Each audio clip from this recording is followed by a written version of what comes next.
Assalamualaikum warahmatullahi wabarakatuh. Perkenalkan, nama saya Sri Anggraini dengan NVM 204244146.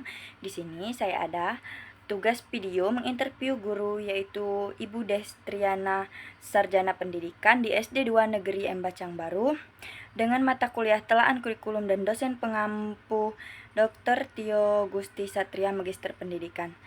Bye-bye, selamat menyaksikan. Baik, perkenalkan juga nama Ibu Destriana, Sarjana Pendidikan. Ibu mengajar di SD Negeri 2 Embacang Baru, Kabupaten Musirawas sekarang. Di sini ada terdapat 12 pertanyaan, mohon Ibu baca dulu.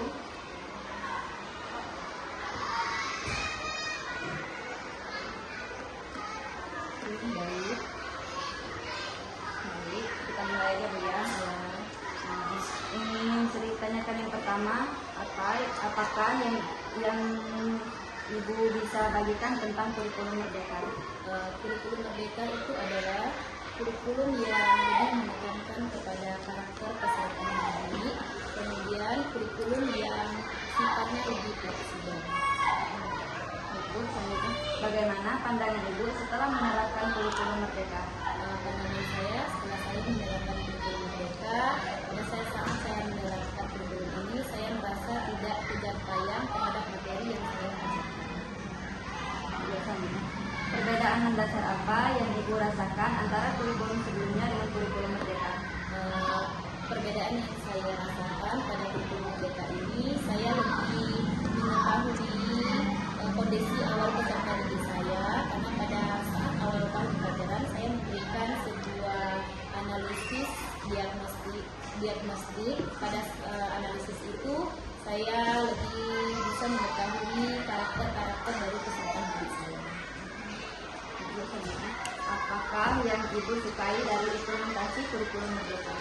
Yang paling saya sukai pada implementasi kurikulum Merdeka ini, saya merasa tidak tergesa-gesa dalam menyampaikan materi karena sifatnya itu fleksibel ya, karena pada kurikulum Merdeka ini terdapat fase-fase, ada fase A, fase B, fase C. Jika ada ketertinggalan, maka bisa diselesaikan pada jenjang selanjutnya. Bagaimana menurut Ibu tentang deep learning? Deep learning itu adalah pembelajaran mendalam yang kami terapkan pada kurikulum Merdeka ini, di mana kita lebih menekankan pada konsep, menekankan peserta didik itu untuk memahami konsep dari pembelajaran yang kita ajarkan, kemudian mereka dapat mengimplementasinya atau menerapkannya dalam kehidupan sehari-hari. Bagaimana menurut Ibu tentang 7 kebiasaan anak Indonesia hebat? 7 kebiasaan anak Indonesia hebat ini sangat, kalau menurut saya, gerakan yang sangat bagus ya, karena melalui pembiasaan ini kita lebih membiasakan anak-anak untuk lebih berkarakter.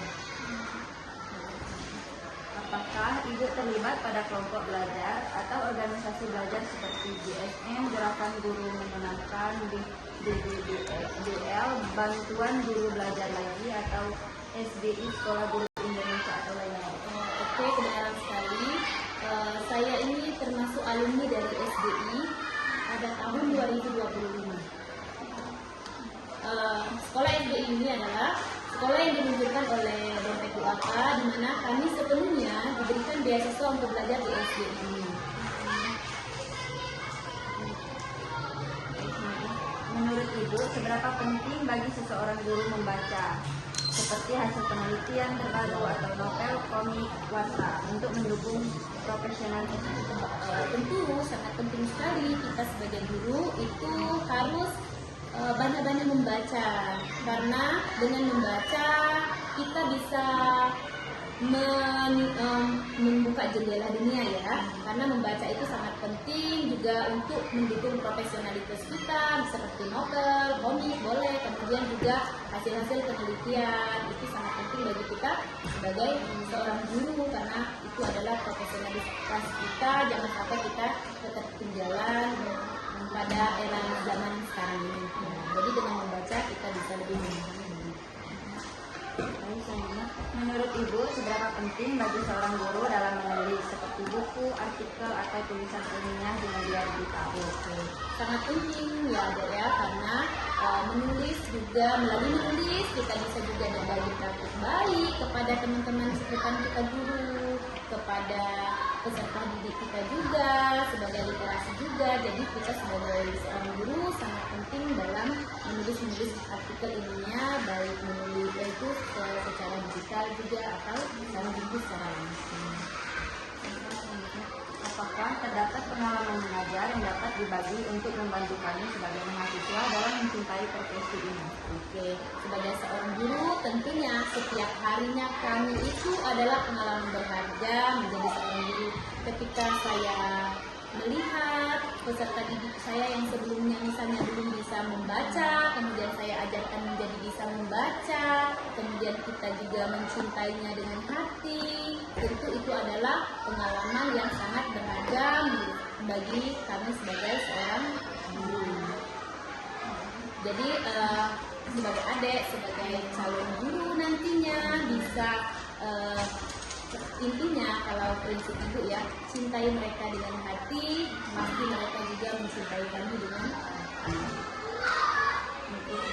Apakah terdapat buku yang dapat direkomendasikan untuk kami mahasiswa dalam menjalani pendidikan kejuruan sehingga bisa menjadi guru bertanggung jawab ke depan?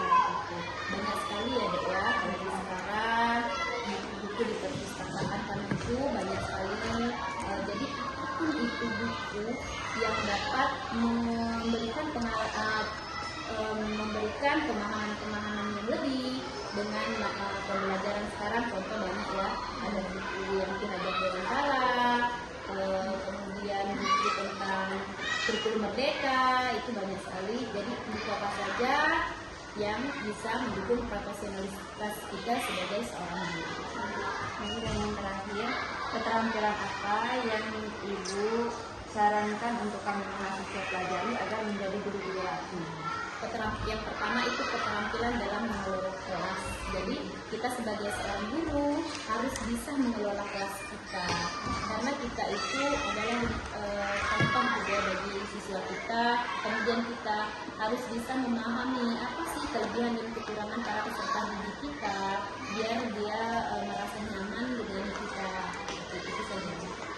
Baik Bu, terima kasih telah bersedia menjadi guru interview tadi. Saya mohon maaf apabila banyak pertanyaan tadi yang merepotkan Ibu.